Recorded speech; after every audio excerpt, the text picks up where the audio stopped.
So what we have before us in the slide, in the photo there, is something that I think is very familiar to most, if not all of us. It is the Bible as we have it today, our English Bibles. The one in the photo is the King James Version. We want to take a look at how it has come down to us. We want to take a look at what the purpose of this presentation is. We want to take a look at how and when the Bible began. We want to take a look at how the Bible was preserved. We'll look at how the accuracy and integrity of the Bible was maintained through the times, the years, the thousands of years that have passed since it was written and authored. We want to take a look at the challenges of the translation efforts. We want to look at our modern Bible and how it was transmitted down to us from those earliest times. In other words, we want to take a look at the progress chart, a flow chart, and how it has come down to us. And then we'll finish up by taking a look at some recent discoveries that confirm the accuracy of the Bible. And then we'll summarize what we have considered, and we'll take a look at how you can obtain more information if you so desire.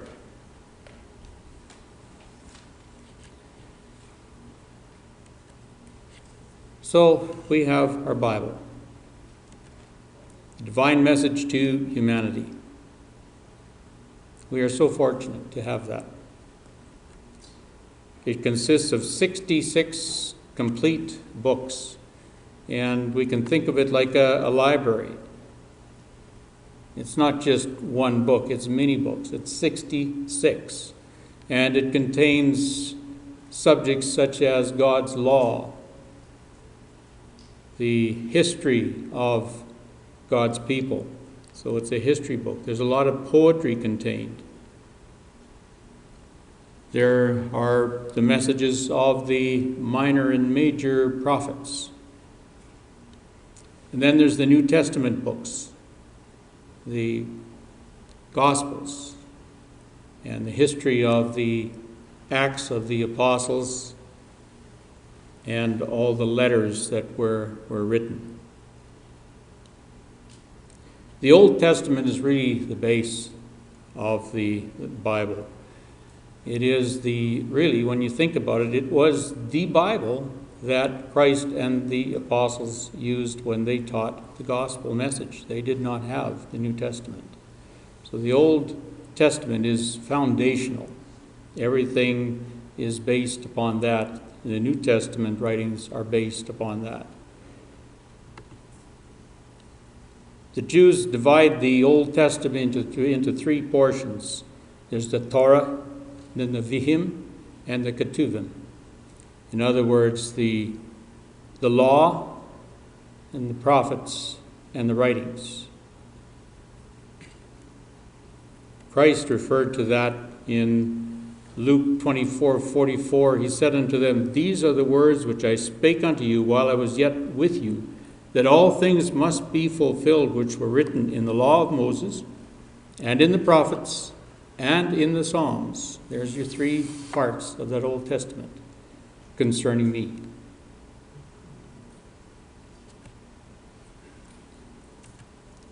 So 66 complete books.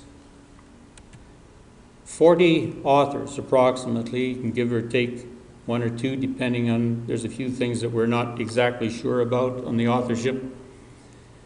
But where we know about it, and the names that have come down to us, there were at least 40.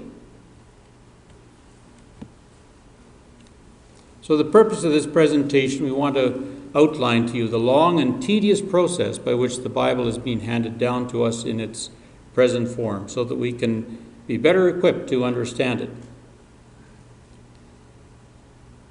And it is to provide a basic background information regarding its history and its structure, And to understand the importance of consulting Hebrew and Greek lexicons, getting closer to the original language if at all we possibly can, in the concordances and the dictionaries, in order to get past the barriers of the English language, the barriers and the challenges that are presented by the translation and the differentials and the nuances between languages, to try to get back to the meanings of the original words and phrases as intended by the divinely inspired writers. So when and how did the Bible begin? How many know here, when did the Bible start? How many know that? What was the year? Was it 4,000 before Christ? Was it 600 before Christ? Was it 2,000 years before Christ? When did it start? Who were the writers? What was the language used? When was writing first invented? Do we know all those things? It's not essential that we know it, but it is certainly a great help to the study of the Bible, the more we know about it and about its background.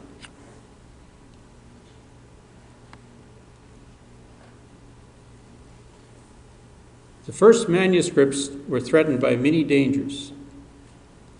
The material that was used was either papyrus or skins. The documents written upon papyrus or skin was always in danger of being lost, destroyed, or succumbing to the ravages of time.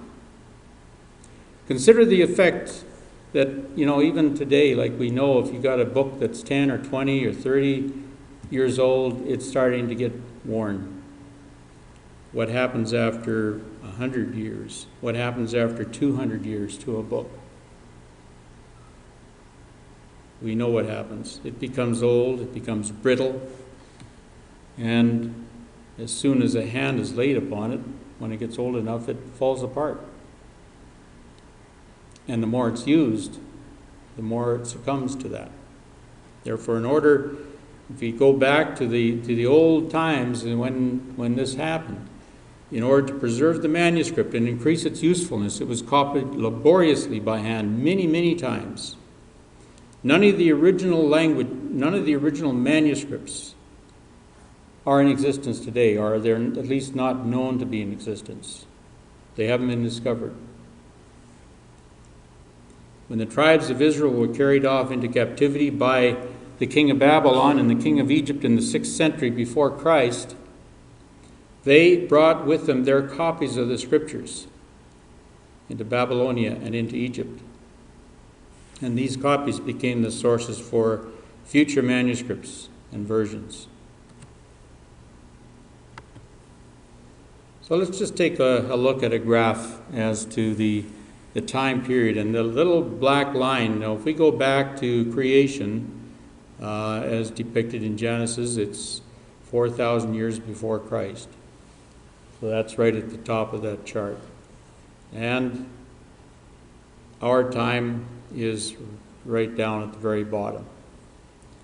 The black line here, the black part of the chart, indicates the years in which the Bible was authored, to the best of our knowledge.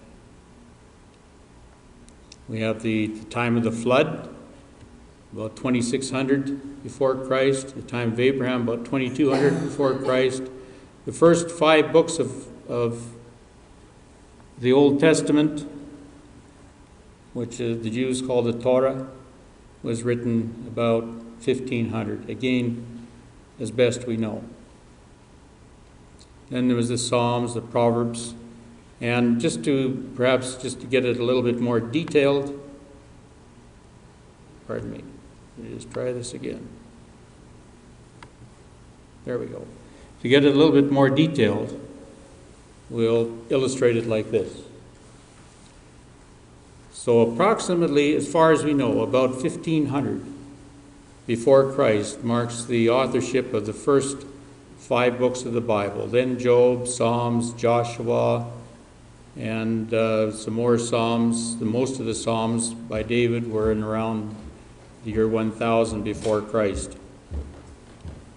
I'm not going to spend a lot of time on this, but you get the idea. And I've tried to take it here chronologically, down to about the year 400 when a few of the other Psalms were written by authors who were in captivity in the land of Babylon.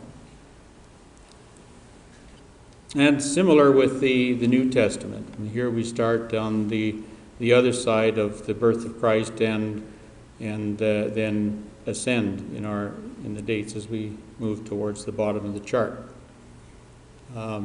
James, the letter of James is thought to be one of the first works of the New Testament that was penned.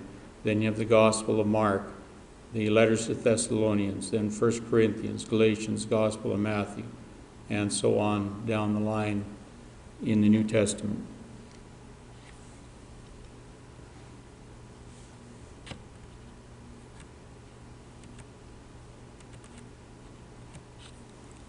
So how is the accuracy and integrity of the Bible maintained? There was always a risk of error creeping into the text because, as we saw, there was much copying and reprinting done. It was very difficult to preserve the Bible without that. The manuscripts grew old. They disintegrated. Therefore, they had to be copied. They had to be reprinted. It was all done by hand. Think about that. All done by hand. No printing press. But every time it was copied, every time it was reprinted, there was a danger of some error creeping in, not necessarily intentionally, but we're human.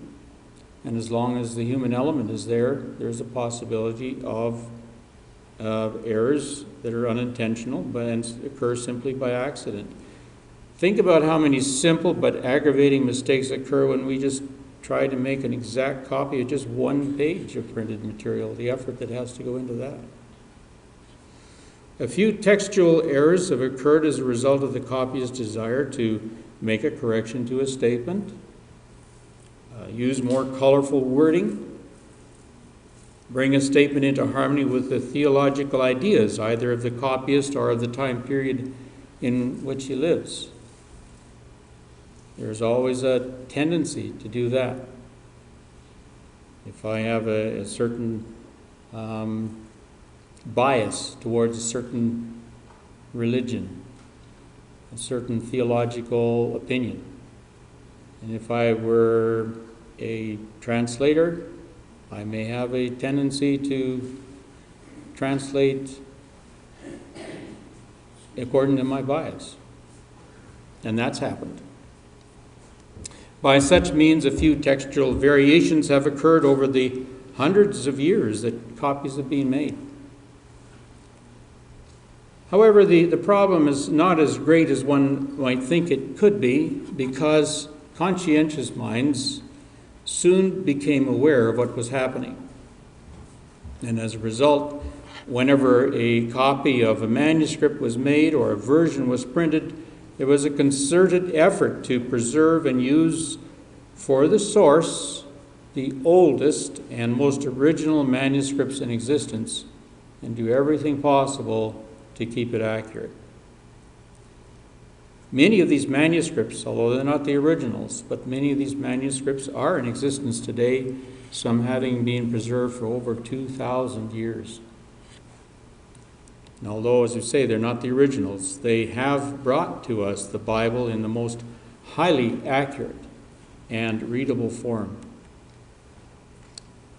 Let's move on to the challenges of translation. We have a Bible, a manuscript in another language. We want to translate it to a different language. Now, take the Hebrew for an example. The Hebrew language has no vowels. It's a language of consonants. Vowel sounds are supplied by the reader or the translator. The Hebrew alphabet consists of 22 consonants. So take just a simple Hebrew word that consists of the consonants B and D. And if we're thinking of it in our English language or English vernacular, that could be bud, bad, bed, bid. Supply the vowel. That could be the word, depending on what vowel you have there. Both Hebrew and Greek also, in addition to that, both Hebrew and Greek originally had no spaces separating one word from another. No punctuation, no verses, no chapters. The work of supplying much of the punctuation and spaces and verses and chapters was done by the Masoretes, and we call that the Masoretic text. And we'll just take a brief look at that, because the Jews were well aware of the Hebrew linguistic problems of these no vowel spaces, punctuation, especially in the period following the time of their captivity. And so as the people became less practiced in the Hebrew language and less confident about it, because of the increasing prominence and influence of the Greek language, they felt they had to do something about that. And this was of particular concern to a group of Jews called the Masoretes, or the keepers or guardians of the tradition, whose sacred duty it was to preserve the text and guard against the least alteration, not only in lettering but in pronunciation. To preserve pronunciation without vowels is a huge task, almost impossible. So they invented a series of vowel signs to be interspaced between the consonants at the appropriate places, adding the signs for punctuation as well. Now, that work wasn't that early, relatively so. It was done about 500 years after Christ. And it continued with painstaking study and unspeakable devotion for many generations. The sign system was finally fully developed about 900 after Christ. It took them about a period of 400 years to perfect that. Surely this is something that must impress us as much as anything in this study, the incredible amounts of time that are occupied in the preservation, the copying, and the translation of the Bible, and the dedication that these people had to do that. I'm just going to put a little example before you here, just to contemplate the kind of challenge that you would be presented with as a Hebrew, translating the Hebrew to, say, the English. So we have some Hebrew lettering here, and I've supplied the equivalent lettering in English letters to the Hebrew consonants. So here we have step 1, basic Hebrew with letter-for-letter transposition. All consonants, no vowels, no punctuation, no spacing. Now this is a verse in our Bible. It's a verse, not just a word or a couple of words, it's a verse. And see about when you can start to recognize it. We'll just go down through it here. Step 2. Here we have functional ancient Hebrew. There's some jots and tittles in here, but still no punctuation, no spacing. So this was kind of about the time of the inspired writings that were used by Christ and the apostles. This would be about the status of the Hebrew language about that time. And so here we have interspersed here a few vowels. Now I've got an arrow and it's pointing from right to left. And that means that's how you read the Hebrew. You read it from right to left and from bottom to top. So here's the modern Hebrew text after the Masoretic, the Masoretes were finished with it. You have some words now that you can recognize. And we're still reading from right to left.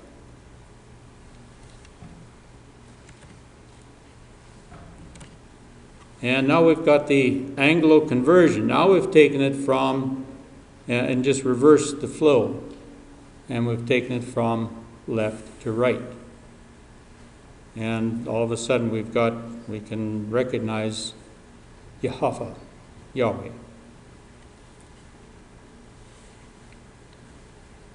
And we can see the other words, probably we don't really know what they mean yet. So here's where we have, when we do the translation, the word-for-word translation. Yahweh, search, no. So what verse is that? Psalm 139, verse 1. So the words in the black are the ones that were in the Hebrew. In the red is what has been added to make it make sense in our English language. Lord, Yahweh, thou hast searched me and known me. So it's quite a challenge to bring it from this point down to this point and maintain the accuracy and the sense of the original writer in the original manuscript. It's a big challenge.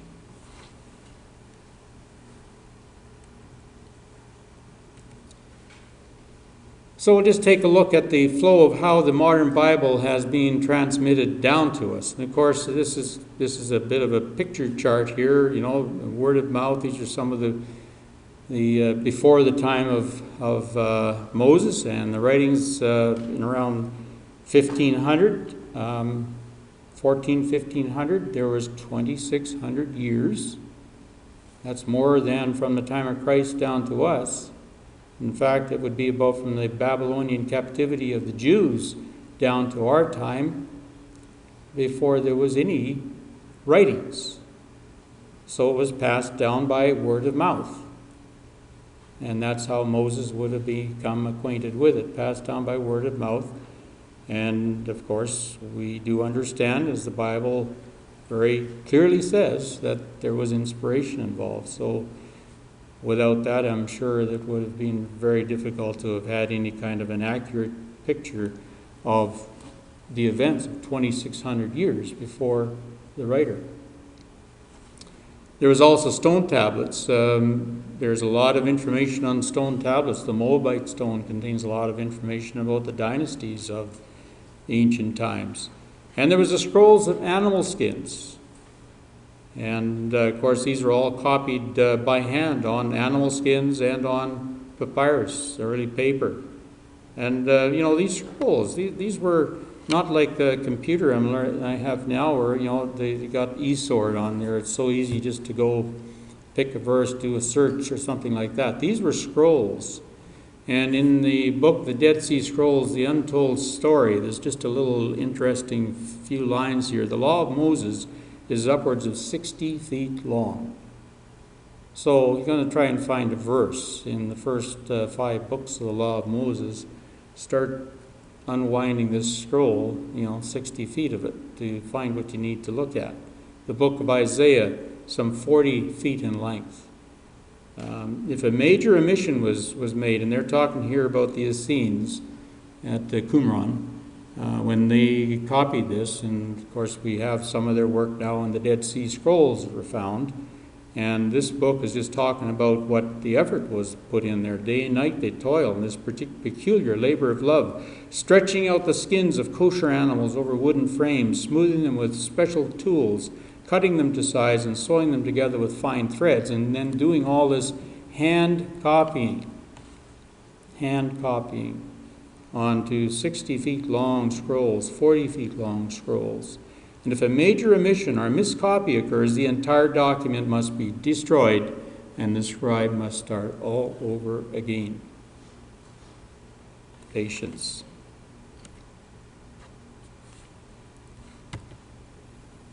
I like to use this this flow chart. I'm not just sure where I got it. It's not my own work, but I think it very, very well describes the flow of the activity that occurred from the time the original writings were done down to the time that we are in, where we now have our Bibles. And of course, up here around BC 500 is the oldest known Hebrew manuscripts. So this would be more or less the time of the completion of the Old Testament scriptures, in around BC 4 to 500. So we have these Old Testament Hebrew manuscripts. These are the original manuscripts containing the Old Testament scriptures as written by divinely inspired writers. Now, we have to note here, these are the scriptures that are inspired and that are termed in the Bible inspired. The translations are not necessarily inspired. They only convey the inspired word of God as they accurately depict what was there originally. And this is something we really have to remember as we go through our studies. But these Hebrew manuscripts are the ones that were inspired. None of these are in existence today, as far as we know. And they would look something like this. And of course, that is in the Hebrew. And again, when you read it, you start over here and read across and go up from right to left.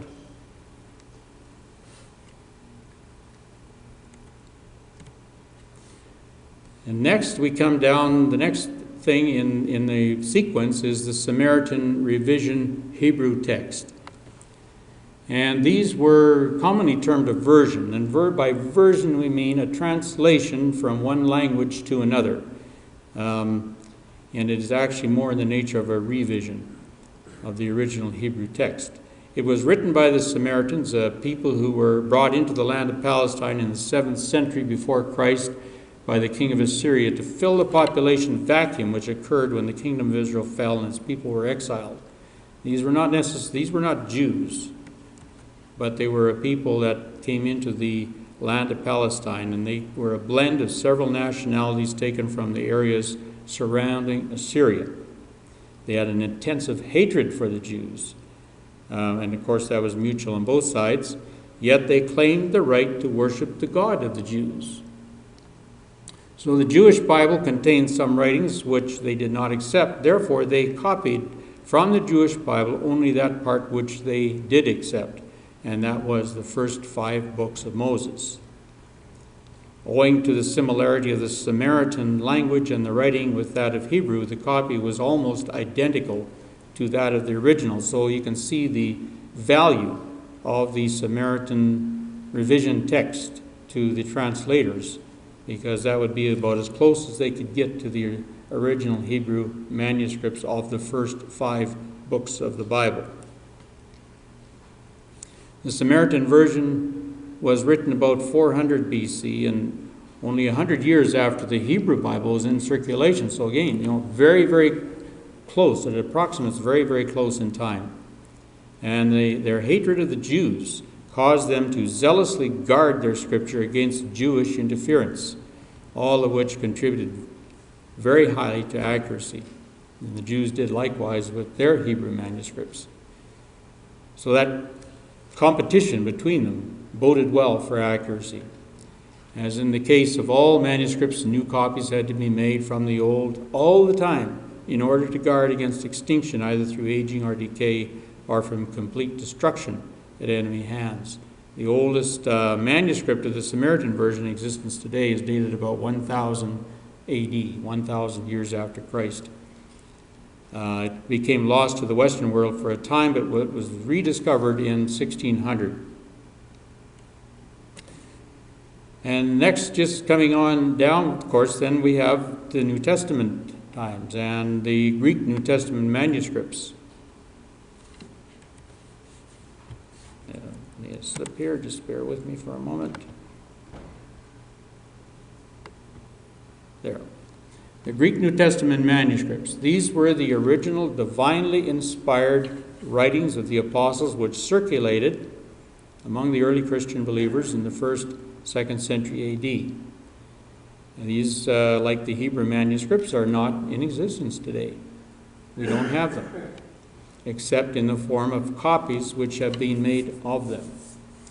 They were also quickly and widely translated into many other languages: Egyptian, Ethiopian, Armenian, Latin, and Syrian. In other words, into those languages and dialects of the outlying regions where the Greek was not spoken or understood.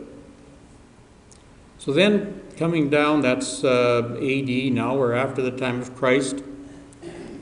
And progressing down, then we have the Syriac Old Testament and New Testament version. The Syriac version was a translation. Translation meaning from one language to another language as identically as they could possibly make it. And this was a translation into Aramaic dialect. And this was the dialect that was spoken widely at the time of Christ. So a dialect probably spoken by Christ and the apostles. And this was made for the early Christians in the mountain districts of Assyria. And it was translated about 150 AD. So that's very close to the time of the writings of the apostles. Contained both the Old and New Testament. It was translated, it had as its source the Septuagint version. And copies are still in existence today, preserved at Leningrad in Russia and at a monastery in Sinai. Like the Septuagint itself, it is of inestimable worth to translators of the Bible, and not to mention students of the Bible.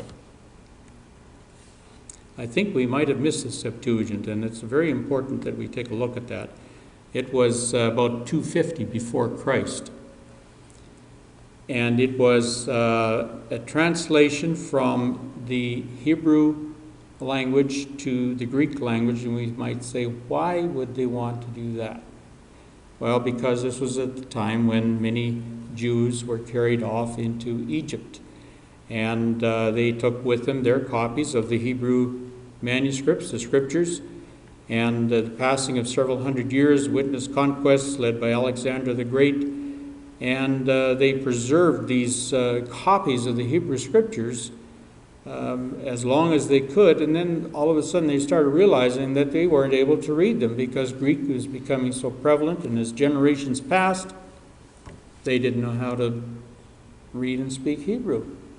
So there was a very, they made up a committee of 70 learned Jews that were expert in both languages, and they began this arduous task. It was completed by others because it just took too long. But because it took about 200 years. That's a long time. And it was finally completed about 50 years before Christ. So when we talk about the Septuagint version, that's what we're talking about. And the Syriac version was translated from that. And contemporary with that, with the Old and New Testament Syriac versions that were for the Syrian Christians, there were some early Latin versions. And now we're coming down to about 300 AD, time of Constantine. And at the time of Constantine, we know that there was, of course, that's when the Christians defeated paganism and took over the Roman Empire. And many Christians, for one reason or another, whether they were there originally in North Africa or fled to North Africa to escape the persecution of the new regime, it necessitated the translating of many manuscripts into the Latin language, because that was the language of the regions of North Africa. And these versions also included both the Old and New Testaments, again translated from the Greek New Testament, as well as the Greek Old Testament, which we know as the Septuagint. The next in line would be the Sinaitic manuscript. Now, I should say there's thousands of these going along, so we're just hitting the high points. These are the manuscripts, the ones that are on here are the manuscripts that are the highest significance to the Bible that we have now. And the Sinaitic manuscript is called because it was discovered recently at the monastery at Sinai. It was written, thought to have been written about 300 AD, contained the Old and New Testament in Greek. It was lost to the world at a very early date, but discovered at Sinai in 1853. It was first removed to Leningrad in Russia, but then purchased by the British Museum in 1933, and that's where it is today, the Sinaitic manuscript. Then the Latin Vulgate, about the same, pretty much contemporary with the Vatican manuscript. We'll look at the Latin Vulgate first. It was completed by a very learned language scholar called Jerome about 386 AD. The word Vulgate is from the Latin vulgar, meaning characteristic of the common language of the day. And of course, the common language of the day was Latin. What it was a complete revision, and the revision was necessary because of the many errors and mistakes that had occurred from the proliferation of so many versions. There were thousands of them that were being proliferated at that time. The sources that Jerome used, he went as much as he could to the original. He went to the translation of the Old Testament Hebrew manuscripts. He used the Septuagint, and he used the Syriac Old Testament manuscripts, completely avoiding and ignoring all the other many translations that had been done. The sources used for the New Testament was mainly a revision of earlier Latin manuscripts with the help of the Greek and Syriac. And this is what boggles my mind, approximately 30,000 copies. So this is handwritten stuff. 30,000 copies of it were made and circulated. This, for hundreds of years, was regarded as the only correct text by Christians, and has had a remarkable influence upon our modern versions, including the King James and many others. And it continues to be regarded today as the only correct text by the Roman Church. There is also at this time a manuscript called the Vatican manuscript, AD 370. And it also was originally copied from the Septuagint and the New Testament Greek manuscripts, contained the entire Greek Bible, though parts of it are now missing due to age. The manuscript, the original manuscript, is now in the Vatican Library, though when or how it came to the Vatican isn't known. It was made available to translators in 1867, so the King James, sad to say, missed that version. Whether that would have made any difference or not, we don't know. But that version did not impact the King James Version. Coming down the line then, you notice a big gap in here. And a lot of things were happening during this time period. All the versions, and this is called the Anglo-Saxon versions. Now, that was part of the Roman Empire, the Holy Roman Empire at that time. And these occurred about 800 to 900. A few appeared on the scene. And they didn't flourish. They didn't do well because only a few copies were made. The language was very unstable at that time, being in a state of rapid change. They were direct translations from the Latin Vulgate to the Anglo-Saxon tongue, so you would know that it would not receive the blessing of the Roman Church. Succeeding copies endeavored to keep pace with the rapidly changing language. Scores of revisions and alterations were produced during this period of the history. And one example of that was the Wycliffe Bible we'll come to right away. But before we do, we just want to take a look at what was happening during this period of time. As we said, there was a long span of time here with really no significant activity happening with regards to Bible translations. Readers of the Wycliffe Bible were burned alive with copies of the Bible tied around their necks. So you can understand why there was not too much activity to do with Bible translations. It was a very, very risky business. Parents were executed for teaching their children the Lord's Prayer and the Ten Commandments in English. And this was done by the state church. Husbands and wives were made to witness against each other.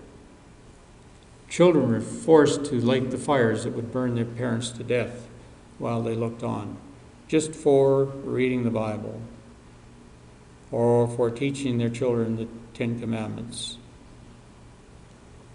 But the tide was turning. Wycliffe's Bible was the last to be handwritten. The printing press was invented in 1440 AD. There was a great renewal of interest in Greek and Hebrew languages, which resulted in a revival insofar as Bible translation was concerned. New copies from old manuscripts of Hebrew and Greek had been made in the 12th century. There was a desire for church reformation. A lot of people were becoming fed up with the church control over what they could read and could not read, what they could believe and could not believe. So the combination of all this above resulted in the period which brought forth men like Erasmus and William Tyndale. Let's just take a look. We talked about the Wycliffe translation. And as we said, this was the last handwritten that was done before the printing press. 1350 AD, an Englishman translated the Latin Vulgate into the English language. For the first time, the British people now had a Bible that they could read and understand in their own language. And this accomplishment aroused the fury and wrath of the Roman Church, whose attitude towards Wycliffe was expressed by a bishop as that pestilent wretch, the son of the old serpent, the forerunner of Antichrist, who had completed his iniquity by inventing a new translation of the Scriptures. Before they were able to pour out their vicious vengeance upon Wycliffe, however, he died a quiet and peaceful natural death. The Wycliffe Bible looks something like this. This is English. This is English. This is English. It's the Gospel of John. And there you have, you don't believe me, right up there, John. In the beginning was the Word, and ye Word was at God, and God was...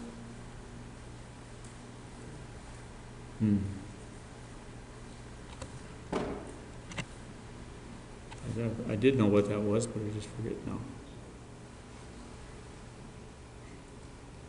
But you can understand that, even the English Bible has come a long way from where it started.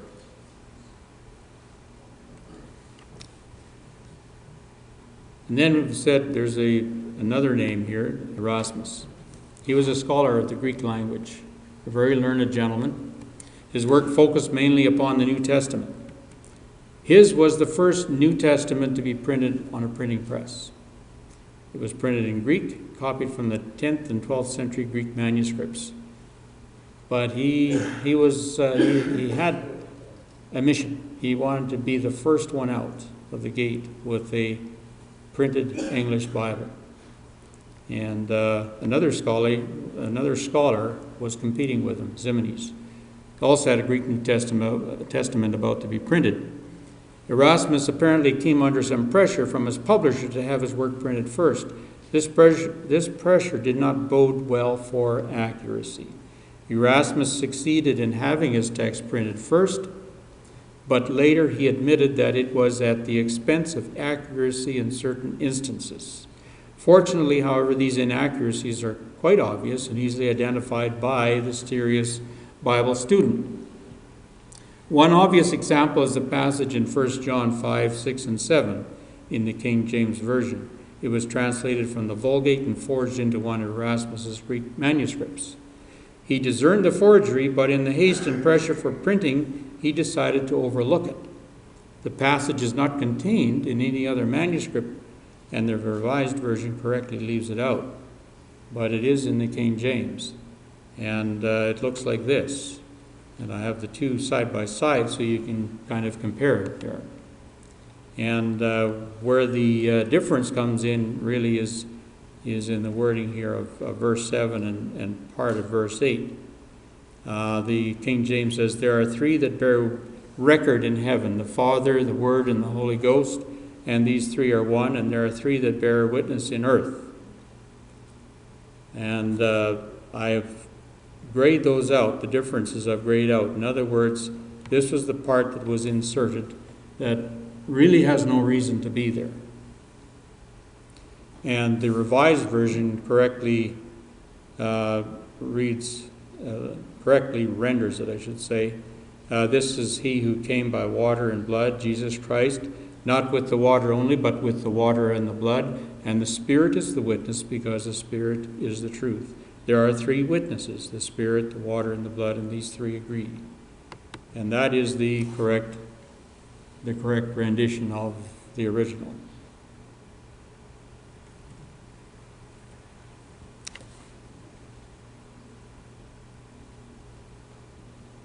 Along with Erasmus, there was Tyndale. And this comes down to about 1500 A.D. He was contemporary with Erasmus. He was a very determined man with a very remarkable knowledge of Greek and Hebrew. His version of the Bible was a translation, direct from the most original Greek and Hebrew sources available to him, with some influence from the Latin Vulgate and from influence by the work of Erasmus. Thousands of copies of the complete Bible in the English language rolled off the press to be distributed to the eager and waiting hands of his fellow man. His life soon came to be in peril in England, and he fled to Germany, where the printing continued, and Bibles were smuggled into England in bales of cloth and sacks of flour. The success was overwhelming, for there were far too many Bibles coming in to be destroyed by burning. Even in Germany, Tyndale was at last betrayed. He was taken to a miserable dungeon near Brussels, where he barely existed for some time at the hands of men devoid of mercy and compassion, and he was afterwards taken to the stake, where he was strangled and burnt for printing the Bible. His Bible, a leaf from his Bible, looks something like this. And that is the English language. This is called the Book of Esther.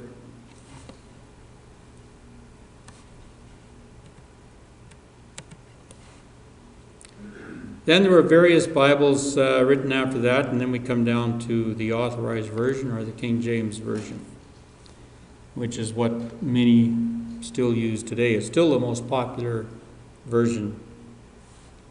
About the time of Tyndale's death, 1536, Henry VIII had a quarrel with the Pope, the result of which was the establishment of the Church of England.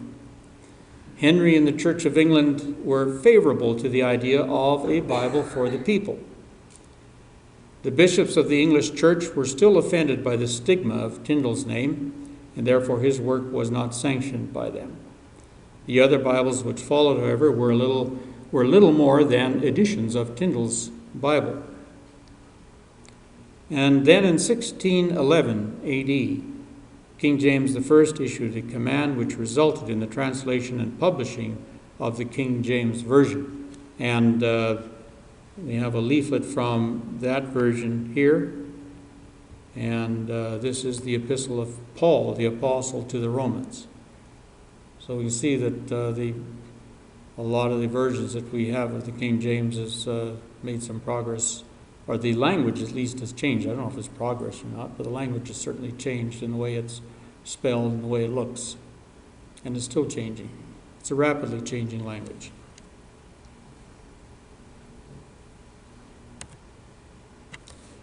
It differs little, again, from the Bible of Tyndale, having as its base much of the same sources, the Hebrew and Greek manuscripts of the 12th century after Christ, and to a lesser degree, the Latin Vulgate. Approximately 80% of the Old Testament and 90% of the New Testament appear to be directly transferred from Tyndale's Bible.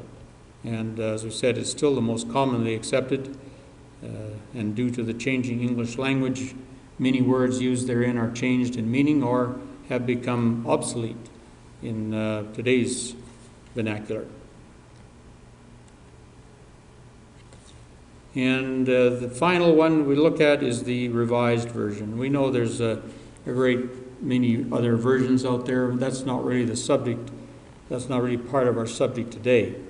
We will, hopefully, God willing, in the future, take a look at the different versions and how we can shop for and select a version that is appropriate to our study.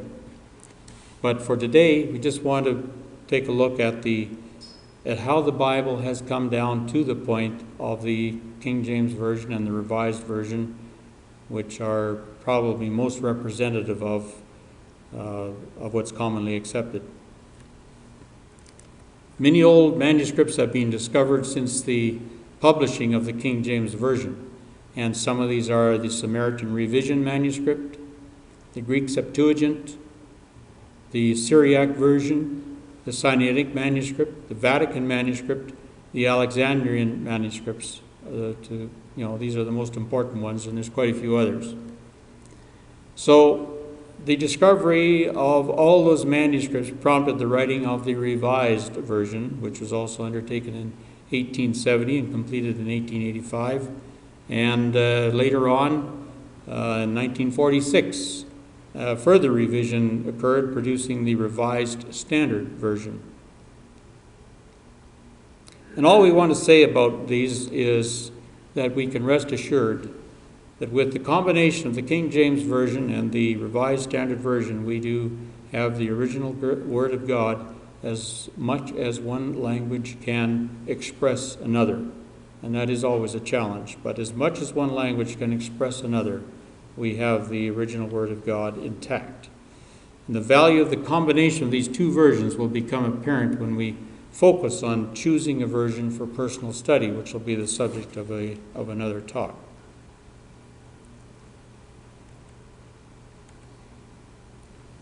There have been a few recent discoveries since the production of the Revised Standard Version, and they're worth noting. In the 1940s, the Egyptian manuscripts were unearthed in 1941 and have provided an excellent source for checking New Testament accuracy of modern versions.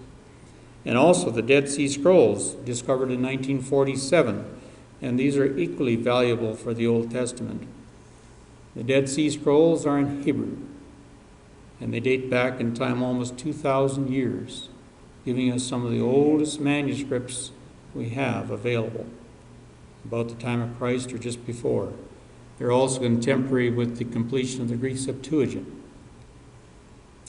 These were copied by members of the Qumran community, a religious order of that time, and like the Egyptian manuscripts, they provide an excellent means of cross-checking the accuracy of the text. They're very valuable for that. And the verdict is that both of those manuscripts corroborate and support most of the translations currently in existence, particularly the King James Version and the Revised Standard Version. And so this is a tribute to the hundreds of translators and copiers throughout the centuries of time, that in the Dead Sea Scrolls we have a treasure of manuscripts at least 1,000 years older than any formerly in existence, and yet the variation is almost negligible. It's amazing. So to summarize, there's no perfect English version of the Bible. It's a bit sad to say, but it's true. There's no perfect English version. English is simply not the language in which the Bible was originally written. We have to accept that. The English version is not the original manuscript that was declared to be God-breathed. The perfect Bible would be the collection of the original manuscripts written in the original language, the Hebrew Old Testament or Greek New Testament. Bibles in our possession today are quite removed from that. And in our Bible study activities, we need to be aware of that and need to make every effort to get back as closely as we can to the original language, the meanings conveyed in those languages. The confirmation, however, having said all that, the confirmation that's been afforded by the recent discoveries indicates to us a guiding power throughout the translation activities and the copying of Scripture, a guiding hand that is stronger and more consistent and accurate than just the hand or will of man. There's a higher power in action. It speaks to us of a power that works by natural means and in natural ways, but ultimately accomplishes that which is exactly as it was destined to be from the beginning. The preservation of accuracy down to our time has been generally nothing short of remarkable, and we could even call it a modern-day miracle. that we have in our hands, the Bible, so well preserved through the ages and all the changing languages that have occurred through the thousands of years. So, how to obtain more information? We have a couple of, if you have access to the internet, we have a couple of internet website addresses that you can copy down, and it's keytobibletruth.com or keytobiblestudy.com. Either one will take you to the same place. Keytobibletruth.com, keytobiblestudy.com. And there's also literature on the tables at the back that you can pick up. It's free of charge. When you use that keytobibletruth.com, you get taken to a website that looks like this, and it has a series of lessons on it, and much of the material I've covered today is covered by the lessons, the first 6 lessons. What we covered today was key lessons 2 and 3, which is the Bible, How It Came to Us, part 1 and 2. You can go on to that website and you can review the information that has been presented today, or you can go ahead and continue your studying on the subjects such as the Bible, what it is, how it's come to us, choosing a version, the principles of Bible interpretation, and the central theme of the Bible.